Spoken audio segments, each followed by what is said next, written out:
السلام علیکم، آپ کی اپنی انوشا آپ کے ساتھ ہے اپنی آج کی ویڈیو میں۔ میں امید کرتی ہوں کہ آپ سب بالکل خیریت سے ہوں گے، اور میں دعا کرتی ہوں کہ آپ سب جہاں رہیں خوش رہیں، شاد و آباد رہیں، ہنستے مسکراتے رہیں۔ میں آپ کو سنا رہی ہوں ریٹائرڈ ڈی ایس پی ملک صفدر حیات کی ایک کرائم سٹوری جس کا نام ہے شادی مرگ۔ تو چلیں شروع کرتے ہیں۔ میں نے مختار حسین سے پوچھا، یہ کیا قصہ ہے بھائی؟ وہ بولا، جناب میں اپنے بیٹے کی گمشدگی کے لیے پریشان ہوں۔ میں خواہ مخواہ کسی پر شک ظاہر کر کے گناہ گار نہیں ہونا چاہتا۔ آپ میرے بیٹے کو تلاش کریں۔ اور وہ جو تمہاری بیوی سنا کر گئی ہے، ساس بہو کی کبھی بن نہیں سکی تھی جناب۔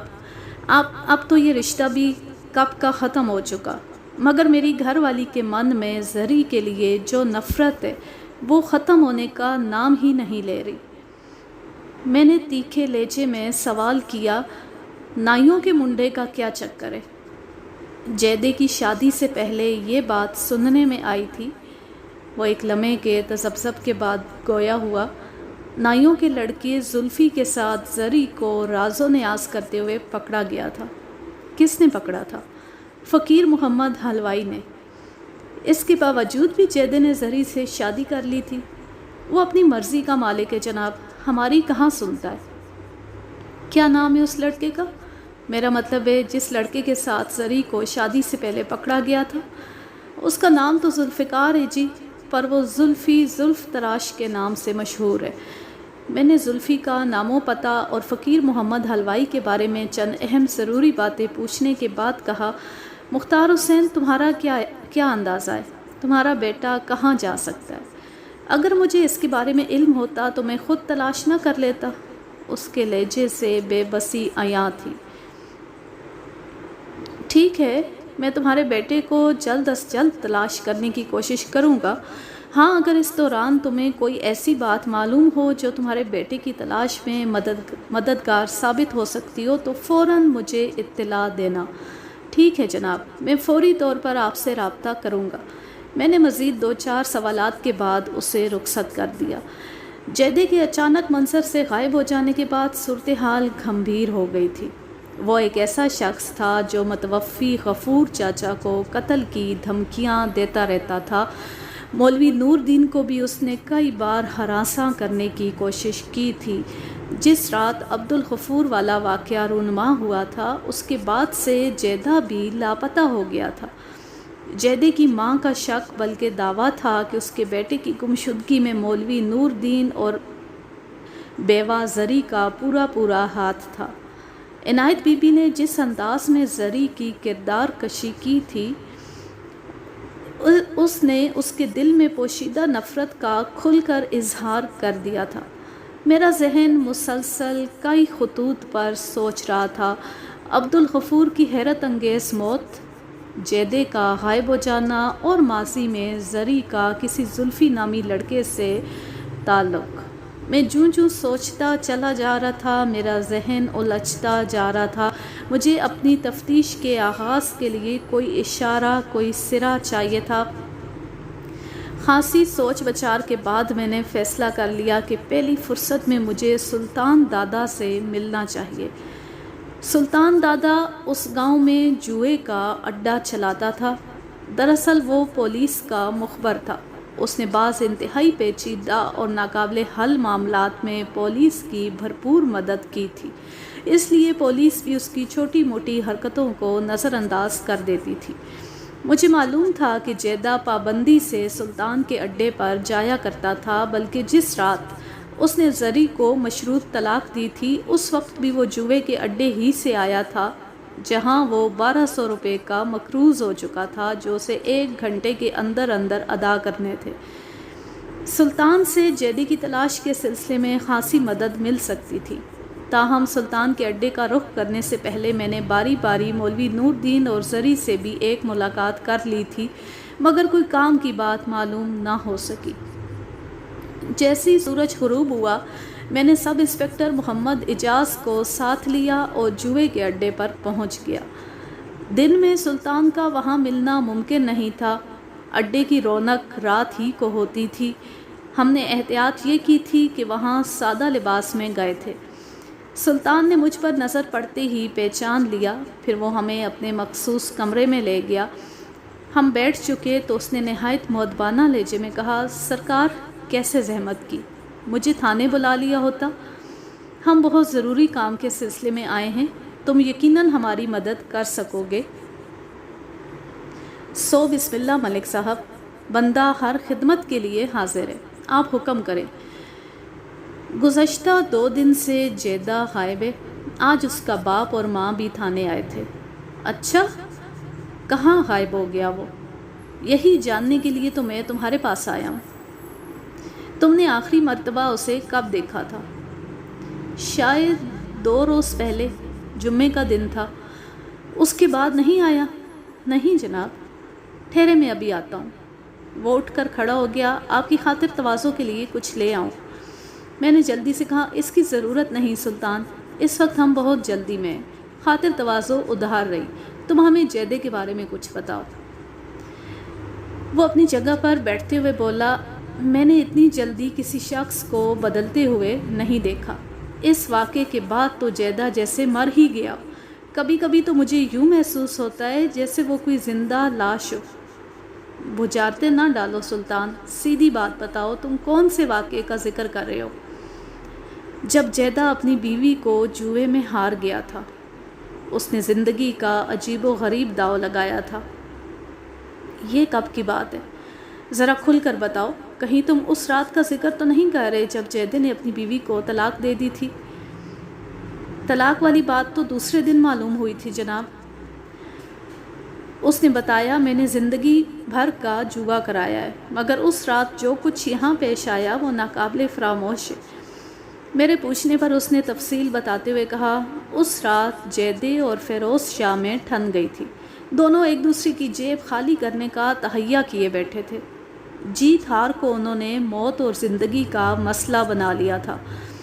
جیدہ بہت اچھا جواری تھا، مگر اس رات ہر بازی پر فیروز کا پلہ بھاری نظر آتا تھا۔ انہوں نے کھیل کا آغاز نکاپور سے کیا تھا۔ نکاپور پنجاب کے دیہاتوں میں کھیلا جانے والا ایک قسم کا سپٹا ہے جس میں 4 داؤ، نکا بمانی 1، 2 بمانی 2،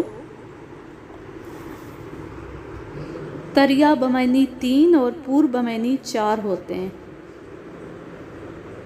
3 داؤ پر رقم لگائی جاتی ہے، چوتھا داؤ سپٹا کھلانے والے کا ہوتا ہے۔ اس وقت وہ دونوں ہی آپس میں کھیل رہے تھے اور فیروز شاہ مسلسل جیت رہا تھا۔ ایک آدھ بازی جیدے نے بھی جیتی، مگر وہ معمولی رقم تھی۔ آخر کار جیدے کی جیب خالی ہو گئی۔ فیروز اٹھنے لگا تو جیدے نے اسے کلائی سے پکڑ لیا۔ جا کہاں رہے ہو شہزادے؟ ابھی تو بازی شروع ہوئی ہے۔ تمہاری جیبیں تو میں نے خالی کر دی ہیں، اب کیا تن کے کپڑے بھی داؤ پر لگاؤ گے؟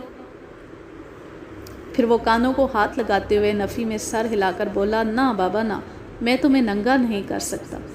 مسلسل ہار نے جیدے کو جھنجھلاہٹ میں مبتلا کر دیا تھا۔ وہ غرا کر بولا، میری جیبیں خالی ہو گئی ہیں تو کیا ہوا، میں مر تو نہیں گیا۔ تم بیٹھو، میں پیسوں کا انتظام کرتا ہوں۔ اب کیا قرض لوگے؟ فیروز نے طنز کرتے ہوئے کہا، بھائی میں تو چلا، اتنا ہی کافی ہے، میں تمہیں ایسے نہیں جانے دوں گا۔ جیدہ مرنے مارنے پر تل گیا، تمہیں صبح تک میرے ساتھ کھیلنا ہوگا۔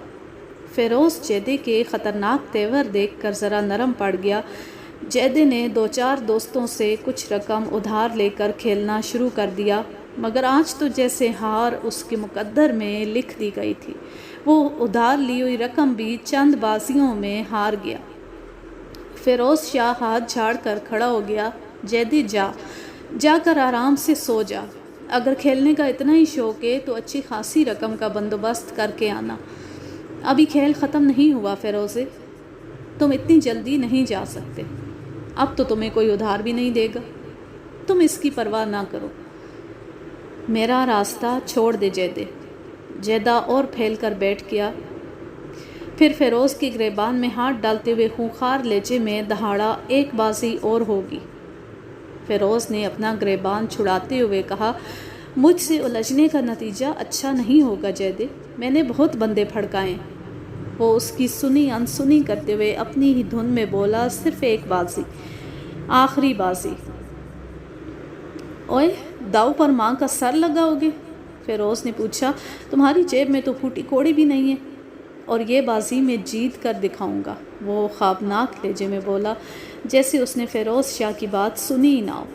وہاں پر موجود تمام جواری اپنا کھیل روک کر ان دونوں کی طرف متوجہ ہو چکے تھے۔ میں نے جیدے کے کندھے پر ہاتھ رکھتے ہوئے پوچھا، کیا تم نشے میں ہو؟ نہیں دادا، میں کھیلتے ہوئے نہیں پیتا۔ پھر بے وقوفوں جیسی حرکتیں کیوں کر رہے ہو؟ جاؤ گھر چلے جاؤ۔ ہم دونوں میں سے کسی ایک کی لاش گرے گی دادا، میں جیت کر دکھاؤں گا۔ مجھے غصہ آ گیا۔ میں نے بھرمی سے پوچھا، اب کیا اپنی گھر والی کو داؤ پر لگاؤ گے؟ ہاں۔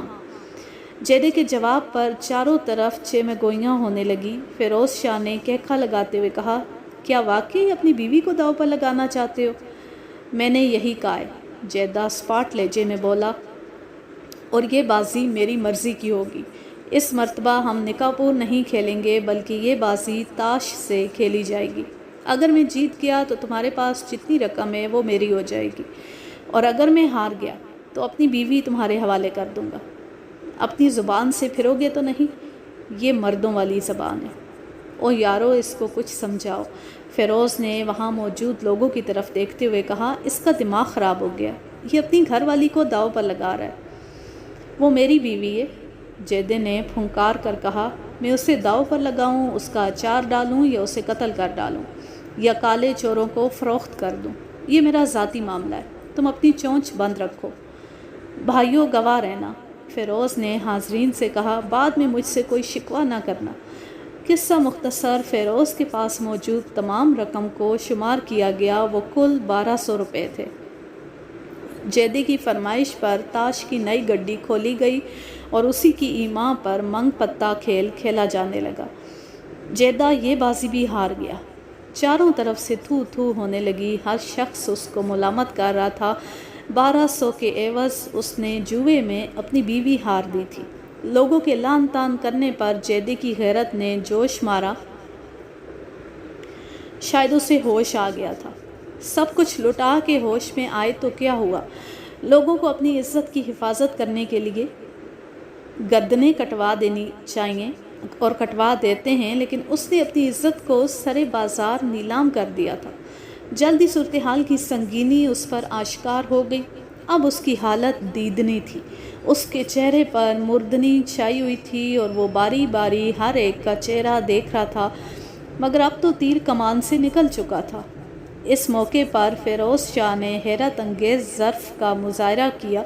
اس نے جیدے کو مخاطب کرتے ہوئے ہمدردانہ لہجے میں کہا، اگر تم 1 گھنٹے کے اندر اندر 1200 روپے کا انتظام کر لو تو میں جوئے میں جیتی ہوئی تمہاری بیوی کا مطالبہ نہیں کروں گا۔ تم انتظار کرو، میں ابھی آیا۔ جیدے نے بس اتنا کہا، دوسرے ہی لمحے وہ وہاں سے جا چکا تھا۔ 1 گھنٹے سے پہلے ہی وہ دوبارہ وہاں موجود تھا۔ اس نے 400 روپے کی رقم اور 5 عدد طلائی چوڑیاں فیروز شاہ کے حوالے کیں اور سر جھکا کر خاموشی کے ساتھ وہاں سے روانہ ہو گیا۔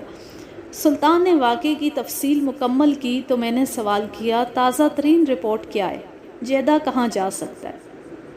میں تو خود حیران ہوں کہ وہ غائب کیسے ہو گیا، پہلے تو ایسا کبھی نہیں ہوا تھا۔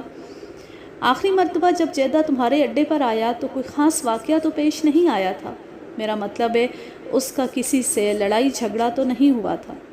چھوٹے موٹے جھگڑے تو ہوتے ہی رہتے تھے، خاص طور پر اس رات والے واقعے کے بعد سے جب اس نے فیروز شاہ کے ساتھ کھیلتے ہوئے بیوی کو داؤ پر لگا دیا تھا۔ جیدہ کچھ زیادہ ہی زود رنج ہو گیا تھا، ذرا ذرا سی بات پر وہ دوسروں سے الجھنے لگتا تھا، مرنے مارنے پر تل جاتا تھا۔ چند روز پہلے شہاب علی سے بھی کافی گرما گرمی ہو گئی تھی اس کی۔ بات کیا ہوئی تھی؟ شہاب علی اور شہابو کا نام سن کر میرے ذہن میں روشنی کا ایک جھماکہ سا ہوا۔ شہابو خاصا بدنام شخص تھا، تھانے میں اس کا ریکارڈ اچھا نہیں تھا۔ بات کیا ہونی تھی ملک صاحب؟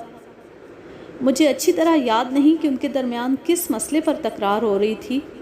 پھر جب شہابو نے بیوی کو داؤ پر لگانے کا طعنہ دیا تو جیدہ فوراً آگ بھگولا ہو گیا۔ تیش میں آ کر اس نے شہابو کو گریبان سے پکڑ لیا۔ انہوں نے کوئی مار پیٹ بھی کی تھی؟ مار پیٹ بھی ہو ہی جاتی اگر کچھ لوگ مداخلت نہ کرتے۔ جیدہ تو گالم گلوچ پر اتر آیا تھا۔ شہابوں کی ماں بہن ایک کر رہا تھا۔ میں نے شہابوں کو سمجھا بجھا کر ٹھنڈا کر دیا، ورنہ وہ تو جیدے کی لاش گرانے کا ارادہ رکھتا تھا۔ شہابوں جیسے خطرناک لوگوں سے کوئی بات بعید نہیں تھی۔ میرے ذہن میں سوال ابھرا، ممکن ہے جیدے کی گمشدگی میں بلا واسطہ یا بالواسطہ شہابوں کا ہاتھ رہا ہو؟ اس واقعے کے بعد جیدہ اڈے پر آیا تھا؟ نہیں، میں نے اس کے بعد جیدے کو نہیں دیکھا۔ میرا شک یقین میں بدلنے لگا۔ میں نے سلطان کو قریدنے کی کوشش کی، تمہارا کیا خیال ہے؟ جیدے کی گمشدگی میں شہاب علی کا ہاتھ ہو سکتا ہے؟ میں وثوق سے تو کچھ نہیں کہہ سکتا ملک صاحب، لیکن یہ ناممکن بھی نہیں ہے۔ ٹھیک ہے، میں اٹھ کر کھڑا ہو گیا، میں اب چلتا ہوں۔ تمہیں جیدے کی گمشدگی کے سلسلے میں کسی بھی طرح کی سنگن ملے تو فوراً مجھے اطلاع دینا۔ آپ فکر ہی نہ کریں، میں اپنے طور پر بھی معلوم کرنے کی کوشش کرتا ہوں۔ میں اڈے سے نکل آیا۔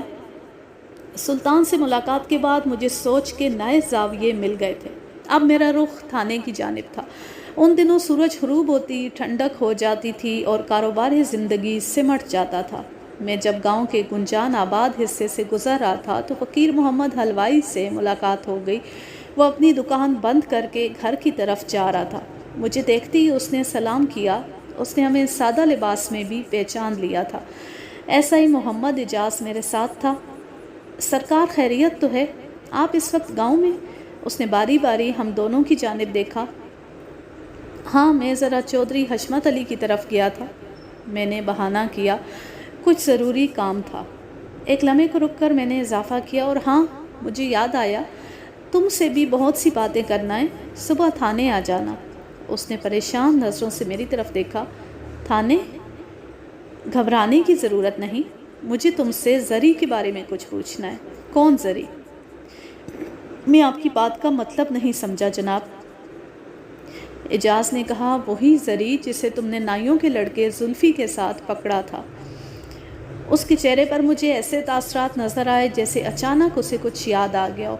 اچھا، وہ بس جی، ایک معمولی سا واقعہ تھا۔ آپ کی اجازت ہو تو ابھی بتا دیتا ہوں۔ میں نے سوچا کل پر بات ڈالنا اچھا نہیں ہے، جو کام ابھی ہو سکتا ہے اسے کر ہی لینا چاہیے۔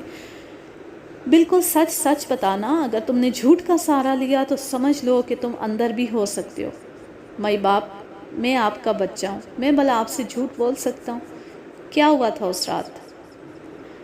وہ بتانے لگا، ایک رات میں معمول کے مطابق دکان بند کر کے گھر آ گیا تھا۔ جب کھانا کھانے کے بعد میں لیٹ گیا تو مجھے یاد آیا کہ دن بھر کی بکری تو میں دکان ہی میں بھول آیا ہوں۔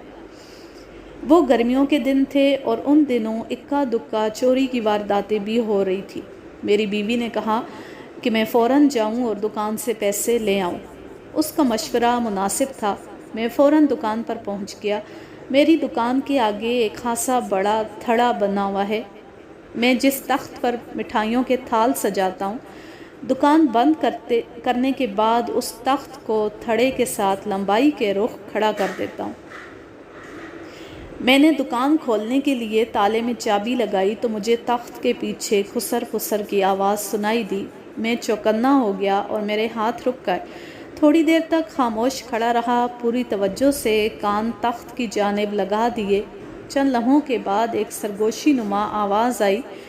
آواز مردانہ تھی اور گھبراہٹ سے لبریز تھی۔ اس نے میرے متعلق اظہار خیال کیا، شاید وہ چلا گیا ہے، مجھے تو ڈر لگ رہا ہے۔ یہ کسی لڑکی کی آواز تھی۔ آواز خاصی مدھم تھی، مگر نسوانی لہجہ واضح طور پر پہچانا جا رہا تھا۔ میں اب چلتی ہوں، کل پھر آؤں گی۔ ٹھہر جاؤ، ابھی باہر مت نکلنا۔ مردانہ آواز نے اسے تنبیہ کی، پہلے میں جھانک کر دیکھتا ہوں۔ میں سمجھ گیا کہ وہاں کیا ہو رہا تھا۔ دو دل فریضہ محبت ادا کر رہے تھے۔ پہلے تو میرے جی میں آئی کہ خاموشی سے واپس چلا جاؤں، مگر میرا ضمیر اس چشم پوشی پر آمادہ نہ ہوا۔ پھر میں ایسے واپس نہیں جا سکتا تھا، دکان سے رقم نکالنا بھی ضروری تھی۔ میں نے فیصلہ کیا کہ ان کو ڈرا دھمکا دوں گا کہ اگر یوں ہی چھپ چھپ کر ملتے رہے تو تمہارا کھانا خراب ہو جائے گا۔ میں نے سوچا کہ دیکھ تو لوں وہ ہے کون، بعد میں اگر ضرورت محسوس ہوئی تو ان کے والدین کو سمجھانے کی کوشش کروں گا۔ پھر اس سے پہلے کہ لڑکا جھانک کر بیرونی صورتحال کا جائزہ لیتا، میں اچانک ان کے سر پر پہنچ گیا۔ لڑکے نے آؤ دیکھا نہ تاؤ مجھے شوٹ کرا کے کبڈی کا ایک داؤ وہ کرا کے نکل گیا، مگر لڑکی گھبراہٹ کے باعث وہیں کھڑی رہ گئی۔ وہ اس اچانک پڑنے والی افتاد سے سخت ہراساں تھی۔ میں نے لڑکی کو نیم تاریکی میں فوراً پہچان لیا، وہ زمان خان کی بیٹی زرینہ عرف زری تھی۔ میں نے غصے سے اسے ڈانٹتے ہوئے کہا، تمہیں شرم نہیں آتی ایسی بیہودہ حرکتیں کرتے ہوئے؟ تمہارے ساتھ کون تھا؟ وہ منت آمیز لہجے میں بولی، آپ اس لڑکے کو بھول جائیں، میں وعدہ کرتی ہوں کہ اب کبھی ایسی حرکت نہیں کروں گی۔ وہ جو زری کو بیچ منجدار چھوڑ گیا تھا، زری اس کے نام پر بھی پردے ڈال رہی تھی۔ میں نے سخت لہجے میں کہا، نام تو تمہیں اس کا بتانا ہی پڑے گا، ورنہ میں تمہیں پولیس کے حوالے کر دوں گا۔ پولیس خود ہی اگلوا لے گی تم سے اس بزدل کا نام۔ پولیس کے ذکر سے وہ مزید گھبرا گئی۔ اس کا نام زلفی ہے۔ اچھا، وہ غلام غوث نائی کا لڑکا؟ جی وہی۔ کیا ہو رہا ہے یہاں؟ اس اچانک سنائی دینے والی آواز نے مجھے چونکا دیا۔ میں نے مڑ کر دیکھا، میرے عقب میں زمان خان کھڑا تھا۔ زمان خان نے میرے ساتھ زری کو کھڑے دیکھا تو حیرت سے اس کی آنکھیں پھٹ گئیں۔ چند لمحے وہ ہمیں مشکوک نظروں سے گھورتا رہا، پھر وہ اپنی بیٹی کو مخاطب کرتے ہوئے دہاڑا، تم کیا کر رہی ہو یہاں؟ کچھ نہیں ابا، وہ کلائی میں ذرا کام سے پھوپھی جیراں کے گھر گئی تھی۔ پھر وہ تیزی سے اپنے گھر کی جانب بھاگ گئی۔ زمان خان نے غصے سے میری جانب دیکھتے ہوئے کہا، کیوں بھائی، یہ کیا معاملہ ہے؟ تم اس وقت میری بیٹی کو کیوں گھیرے کھڑے تھے؟ زمان خان کے جارحانہ انداز نے مجھے بھی تاؤ دلا دیا۔ میں نے کہا، اوکھے کیوں بولتے ہو خان بہادر؟ میری زبان نہ کھلواؤ اور اللہ بیلی ہو جاؤ۔ میں تم جیسے بڈھوں کو بہت اچھی طرح جانتا ہوں۔ اس نے نفرت سے میری جانب دیکھا۔ تمہاری تو آنکھیں چغلی کھا رہی ہیں، سیدھی طرح ساری بات مجھے بتا دو ورنہ مجھے دوسرا طریقہ آزمانا پڑے گا۔ میں اس کی بیٹی کو بچانے کی کوشش کر رہا تھا، مگر وہ شخص سمجھ ہی نہیں رہا تھا، مصالحت کے بجائے لڑائی جھگڑے پر اتر آیا تھا۔ میں بندہ ہوں ذرا دوسری قسم کا، اس نے خونخوار لہجے میں کہا۔ تمہیں ہمت کیسے ہوئی میری بیٹی کا راستہ روکنے کی؟ خان جی، میں تو تمہاری بیٹی کی خاطر چپ تھا، مگر تمہیں تو اپنی عزت کا کوئی خیال نہیں ہے۔ اگر سچ جاننے کا اتنا ہی شوق ہے تو سنو، تمہاری لاڈلی نائیوں کے لڑکے زلفی کے ساتھ رات کی اس تاریکی میں تمہارا نام روشن کر رہی تھی۔ اگر تمہیں میری بات کا یقین نہ آئے تو گھر جا کر بیٹی سے تصدیق کر لو۔ میں تو اسے سمجھانے کی کوشش کر رہا تھا۔ اگر یہ بات تمہیں بری لگی ہو تو لگتی رہے، مجھے اس کی پرواہ نہیں ہے۔ وہ چند لمحے مجھے گھورتا رہا، پھر وہاں سے چلا گیا۔ اس کے چند ماہ بعد زمان خان نے زرینہ کی شادی جیدے سے کر دی۔ فقیر محمد حلوائی سے 2-4 مزید باتیں کرنے کے بعد میں تھانے چلا آیا۔ میں نے سوچا زلفی کو دوسرے روز تھانے بلوا کر پوچھ گچھ کروں گا۔ وہ ایک ایسا شخص تھا جس کے دل میں جیدے کے لیے یقیناً کوئی خیر کے جذبات نہیں تھے۔ وہ جس لڑکی کو چاہتا تھا جیدے نے اس سے شادی کر لی تھی۔ زلفی کے دل میں جیدے کے لیے نفرت پائی جانا لازمی بات تھی، اور رقابت کی نفرت تو بڑی کتی شے ہوتی ہے، ایسے کام کروا دیتی ہے جس کا تصور بھی نہیں کیا جا سکتا۔ جیدے کی گمشدگی کے بعد زلفی کی ذات شک سے بالا تر نہیں رہی تھی۔ میں نے اپنی تفتیش کے آغاز کے لیے لائحہ عمل تیار کر لیا۔ 2 افراد میرا خصوصی ٹارگٹ تھے، شہاب علی اور زلفی زلف تراش۔ آج کے لیے بس اتنا ہی۔ اب میں لیتی ہوں آپ سے اجازت۔ جہاں رہیں خوش رہیں، شاد و آباد رہیں، ہنستے مسکراتے رہیں۔ اللہ حافظ، اللہ نگہبان۔